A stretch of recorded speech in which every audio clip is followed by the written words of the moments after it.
Là, est sortie du groupe, le groupe qu'on avait sur WhatsApp, juste que c'est plus mon ami. Mais moi, ce que je recherche à faire, c'est des émissions de télévision. Vous avez vu ce que je fais le journal. Que même jusque dans mon lit, tu es sur ton téléphone jusqu'à 2h, 3h du matin. Salut! Bon, aujourd'hui, je vais répondre à quelques questions qui reviennent souvent sur les réseaux. Il fait froid, donc je suis sous ma couette. Et désolée pour l'éclairage parce que je suis à Paris, j'ai pas amené mon matériel. Donc, qu'est-ce qui s'est passé avec Mina? Ok. Et est-ce que j'ai des remords? Avec Mina, il ne s'est rien passé d'incroyable. Mina est partie de chez moi en me disant qu'elle allait en vacances, or qu'elle projetait de s'installer à Libreville. C'est seulement en voyant le nombre de valises qu'elle a prises que j'ai commencé à tiquer. Mais comme c'était ma meilleure amie, je l'ai cru sur parole et puis j'ai dit, il n'y a pas de souci. Ce qui fait qu'aujourd'hui, on ne se parle plus parce qu'on se parlait au départ.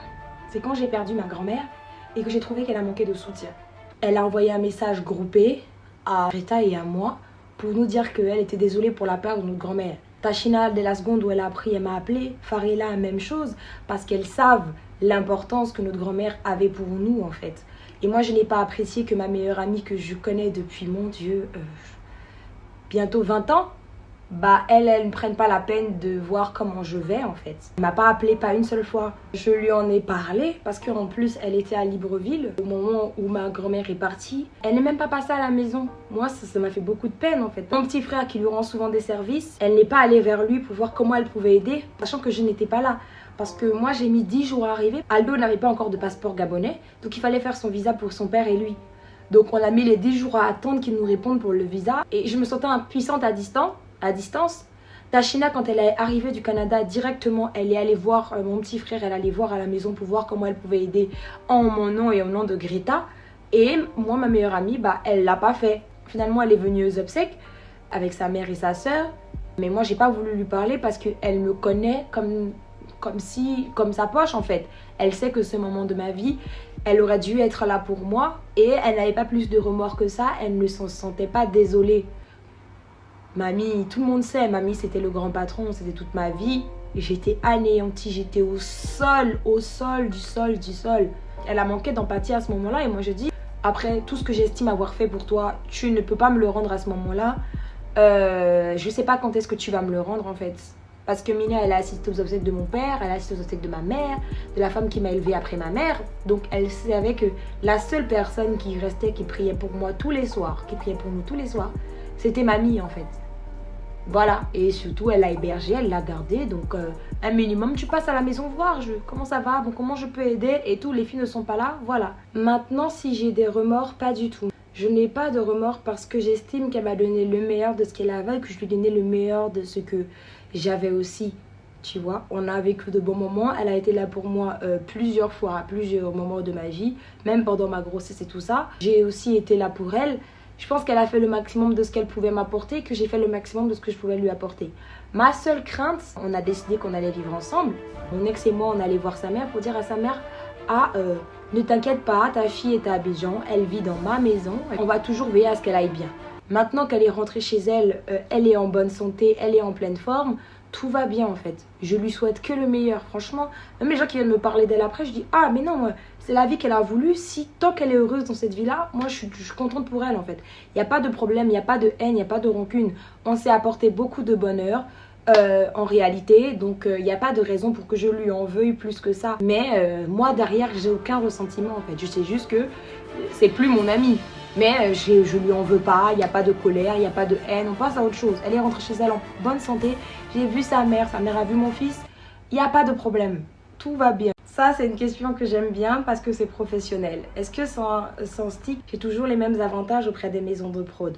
Non, pas du tout, parce que moi, je travaillais dans sa boîte de production.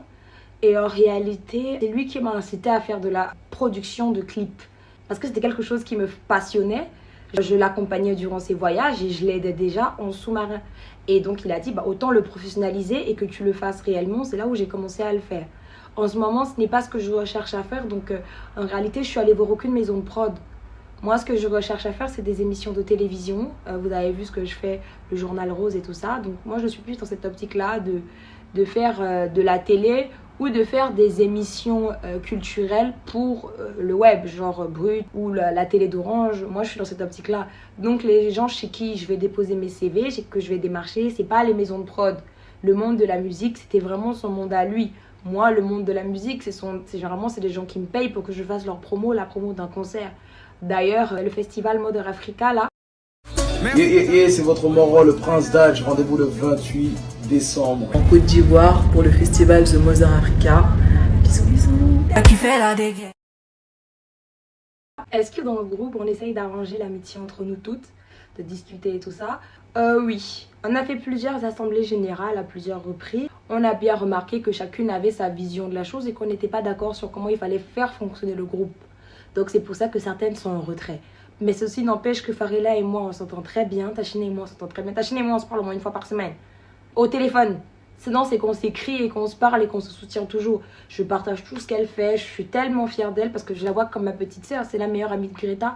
Moi, je l'ai vue bébé. J'estime que c'était un bébé.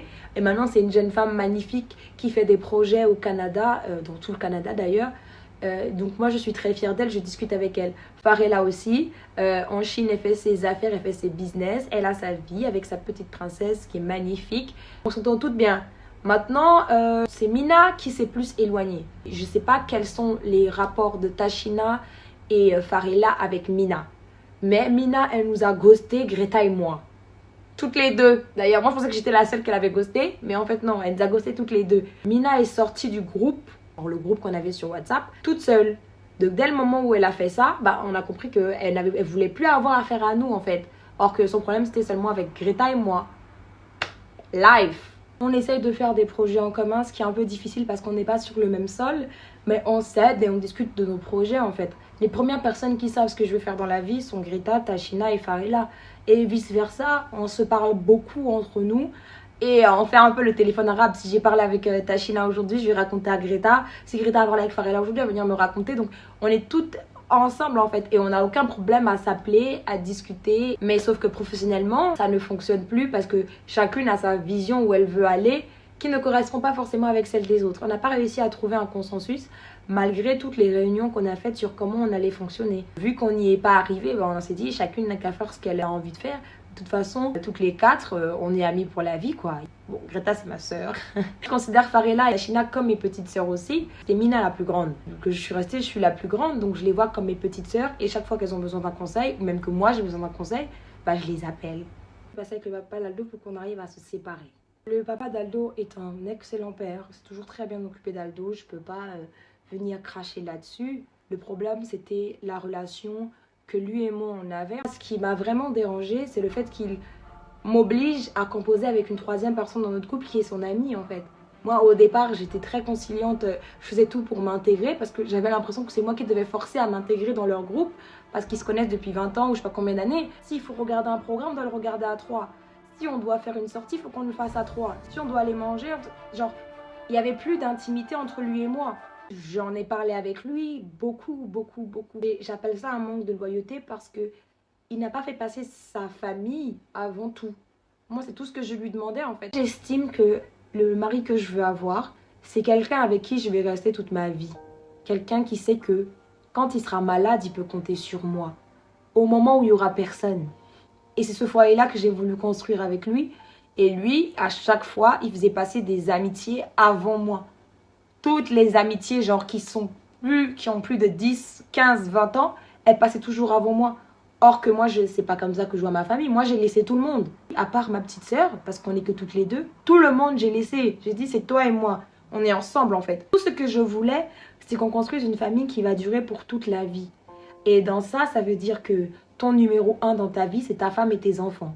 Un homme qui veut une famille, c'est que son numéro 1 dans la vie, sa première patronne, c'est sa femme et ses enfants. J'ai pas dit que je devais le commander ou quoi que ce soit, mais ça voulait dire que tu sais que dans la journée, t'as du temps pour ta femme et ton enfant en fait. Si tu vas travailler, moi j'ai pas de problème. Il est allé travailler plusieurs fois, même à l'étranger, et moi je gardais le petit, y a pas de souci. Si c'est pour le travail, je vais jamais en parler. Mais quand maintenant c'est des amitiés, du copinage, que même jusque dans mon lit, tu es sur ton téléphone jusqu'à 2h, 3h du matin, même les trucs simples que j'aimais, genre se promener en voiture, écouter de la musique et tout ça. Genre on avait l'habitude de découvrir des vidéos sur YouTube ensemble. Et tous ces petits rituels qu'on avait ensemble, il est donné à une autre personne. Et quand je en parlais, c'était moi la méchante, tu vois. Moi, je pense qu'un homme qui veut un foyer sait c'est quoi sa priorité. Qui est le numéro 1? Qu'est-ce qui est le plus important pour ma famille? Si ta femme te dit que là, ça bloque, il y a un problème à ce niveau-là, on trouve une solution. Tu ne continues pas de m'imposer. Et en plus, on ne peut pas dire que je n'ai pas fait. Parce que j'ai accepté qu'il vienne vivre chez moi. J'ai même accepté qu'il amène son chien, son ami. Mais j'en ai très peur. Tout ça, j'ai accepté pour que derrière mon foyer, mon intimité, il n'y en ait plus. Franchement, c'était pas mon rêve de séparer notre famille.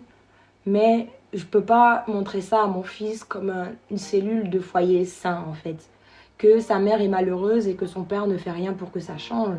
C'était déjà le cas quand j'étais enceinte parce que je me sentais délaissée. Mais je me suis dit, bon, le gros ventre, l'arrivée du bébé, ça peut choquer quelqu'un. Tu vois, ça peut facilement, même si c'est ce que tu as toujours voulu, ça peut te traumatiser. Donc, ça peut arriver. Mais après, qu'il n'ait pas fait d'efforts pour que ça change, c'est pas possible. Le moment où j'ai su qu'il fallait que je parte, c'est un jour, il est venu me voir, après qu'on ait eu vraiment des grosses discussions. Il me dit, ah, j'ai une excellente idée, ce serait bien qu'on fasse un road trip tous les trois avec le petit et tout. Je dis, tous les trois avec qui? Il dit, bah, mon ami là. Hein? J'ai dit, mais non, allez tous les deux, c'est mieux aller tous les deux. Moi, je vais pas aller avec vous. Tu vas pas m'imposer de vivre avec une personne que je n'ai pas choisie, en fait. De vivre toute ma vie, toutes mes expériences, en fait. Et quand je sais que la personne l'a parlé de mal de moi, a eu des messages très désagréables à mon encontre, tu laisses pas quelqu'un parler comme ça de la mère de ton enfant. Jamais. Parce que j'ai vu les messages. Je suis allée sur ton téléphone, j'ai lu leur conversation. Et j'étais choquée. Parce qu'il sait que la personne qui va l'accompagner tout au long de sa vie, c'est moi. Et surtout que je ne l'ai rien fait à son ami pour qu'il parle comme ça de moi. Il parlait comme ça de moi sur notre relation. Quand on sait comment ça finit dans la vie, un homme sait que ce qui passe par-dessus tout, c'est sa femme et ses enfants. Parce que c'est eux qui vont l'accompagner toute la vie.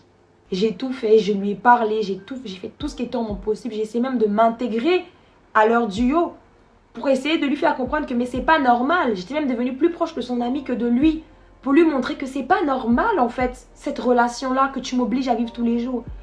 T'as vécu avec ma soeur et ma meilleure amie pendant des années et tout le monde peut le voir parce que j'ai arrêté de sortir. Elle sortait qu'à deux, elle voyageait qu'à deux, moi j'étais qu'avec mon homme. À m'occuper de lui, à lui faire à manger, à m'occuper de la maison, à gérer ses business, à l'aider à travailler, à lui apporter du calme et de la stabilité. Et j'ai réussi ma mission en tant que femme. Je ne peux pas m'en vouloir à ça jusqu'à ce que j'ai porté son enfant. Je ne vais pas forcer quelqu'un à comprendre que ce qui passe avant tout, c'est ta femme et tes enfants. Un jour, tu finiras par le comprendre que tout, tu peux manquer de travail, manquer de tout, manquer d'argent. Mais eux, ils vont rester là parce qu'ils t'ont choisi avec ou sans le sou. Et je l'ai toujours dit. Ce n'est même pas une question d'argent ou de quoi. Et même dans les décisions professionnelles qu'ils prenaient, je n'étais plus consultée. Avant, on prenait des décisions ensemble. Là, maintenant, c'est des décisions qu'ils prenaient avec d'autres personnes. Ils venaient juste m'informer que j'ai décidé que je vais investir dans ça. J'ai décidé que je vais faire comme si. Bon, j'ai fini cette petite chat. C'était un plaisir de discuter avec vous. J'ai fait cette vidéo parce que je n'ai plus envie de parler de Mina ou de mon ex. C'est bon, on passe à autre chose.